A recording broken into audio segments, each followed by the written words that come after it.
The WNBA just turned a profit for the first time in 28 years.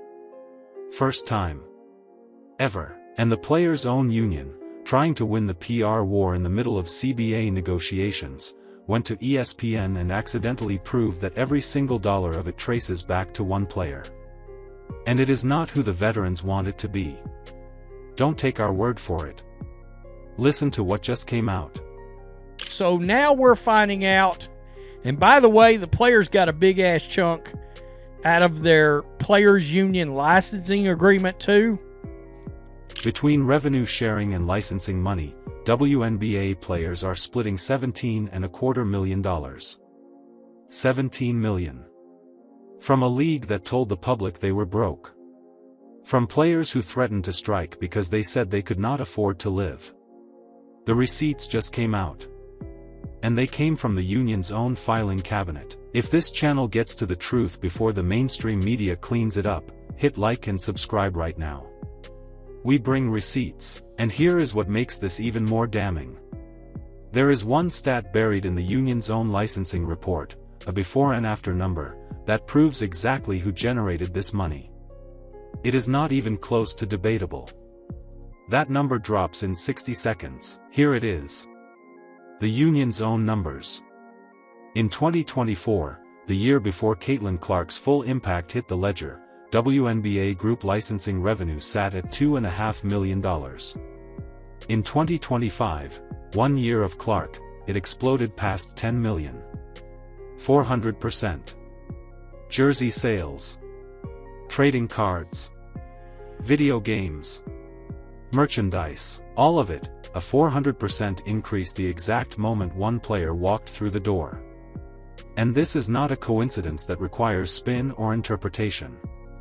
The previous licensing cycle, 2016 through 2019, the union distributed a grand total of $280,000 across the entire league. Maximum payout per player? $1,600. That is not a typo. $1,600. Now, the maximum payout is $50,000, a 31 times increase. The league did not suddenly become better at marketing. The veterans did not suddenly become more popular. One player changed the entire commercial equation, and the union's own paperwork just confirmed it. And here is the proof nobody can argue with. You know, Caitlin Clark got hurt. They've only got one player that's driving all this. All these players, you should send all this money to Caitlin Clark. 250 players are about to receive checks from that licensing money. Including retired players, including players who publicly questioned whether Clark even belonged in the league. The union wants to split it equally. The market made it unequally. But the union is not done. Because they timed this announcement for a very specific reason, and when you see the strategy behind it, the whole thing falls apart. Because, what if the league made $25 million profit? I mean, are we here to consider that to be good? That question right there cuts to the bone of what the union is actually doing. Because the timing of this ESPN announcement is not a coincidence. It dropped in the middle of active CBA negotiations. That is not transparency. That is a chess move. The union is trying to reframe the entire conversation. Their argument is simple: the league turned a profit, the money exists, give us more. But that framing collapses the moment anyone applies even the slightest pressure. Nobody knows how much profit was actually generated. The union declined to provide bank statements. The WNBA itself declined to comment. The revenue targets that trigger sharing have never, not once, been publicly disclosed. All anyone knows is the threshold was met for one single year. 2025, after missing it for the league's entire 28-year existence.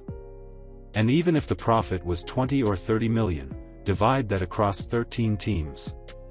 That is roughly $1.5 to $2 million per franchise. For owners who spent hundreds of millions in acquisition and expansion fees, who subsidized 3 decades of losses, $2 million is not a victory. It is a rounding error on a tax filing. The union wants to build a multi-year CBA around 1 year of profit driven almost entirely by one player's rookie impact. That is not negotiation. That is a trap. And it is time to call it exactly what it is. 28 years. For 28 years, the WNBA did not generate a single dollar of profit. Not one. Ownership groups bled money season after season. The NBA propped the league up when no one else would touch it. And the players' response for nearly 3 decades was to demand more while delivering less. Then Caitlin Clark showed up. 1 season. 1 player. And suddenly, profit. Suddenly the licensing revenue quadruples overnight. Suddenly the league triggers revenue sharing for the first time in its existence. And the union's reaction? Not gratitude. Not, let us build on this together. The reaction is, give us more. And make it permanent. Who earned that money? Not the veterans who spent a full season trying to bully Clark off the court.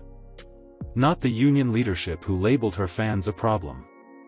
Not the players who fouled her harder than anyone in the league, then turned around and demanded a cut of the jersey sales she generated. One player turned charity into commerce. And the people who spent 28 years on the charity side of the ledger want to pretend they built it. But do not take our word for it. 1 damn year. 1 year is what we're talking about here. 1 year. And I'm going to be interested to see the owner's response to this. And through all of this, the union press tour, the CBA posturing, the strategic ESPN leaks, notice who has said absolutely nothing. Caitlin Clark. The player who made every dollar of this profit possible. The reason licensing revenue jumped from $2.5 million to $10 million in a single year. The reason the league triggered revenue sharing for the first time in its existence. Her money is being split among 250 players right now. Including players who tried to diminish her impact. Including players who are already retired. And she has not said a single word about it. She does not need to. The numbers already said it for her. While the union leaks financials to ESPN as a negotiation weapon, Clark is training for a sophomore season. While the veterans fight over how to divide a pie they did not bake, she is preparing to make it bigger. That is the difference between the old guard and the new era. One is scrambling to claim credit for a check they did not earn. The other is too busy creating value to stop and argue about it. The fans see all of it. And they are not confused about who built this. Here is what happens next. The owners are going to look at this 1 year of profit and do what any smart business operator would do, protect it. They are not signing a CBA that treats a one-time, Clark-driven spike as a permanent baseline. They cannot afford to. And the union knows it. That is why they leaked the numbers to ESPN first, because the court of public opinion is the only court where this profit looks like a win for the players. But the receipts are out now. The licensing numbers tell the truth. The revenue sharing trigger tells the truth. And the truth is simple: one player turned a 28-year losing streak into a single year of profit. And the people who fought hardest against her arrival now want to build their entire financial future on her back. The new era does not need permission. It is already paying the bills. Subscribe and hit the bell. This CBA situation is moving by the hour and we will be here the second it breaks. Drop your answer in the comments. Should the union be thanking Caitlin Clark, or do they actually believe they built this? We are reading every single one.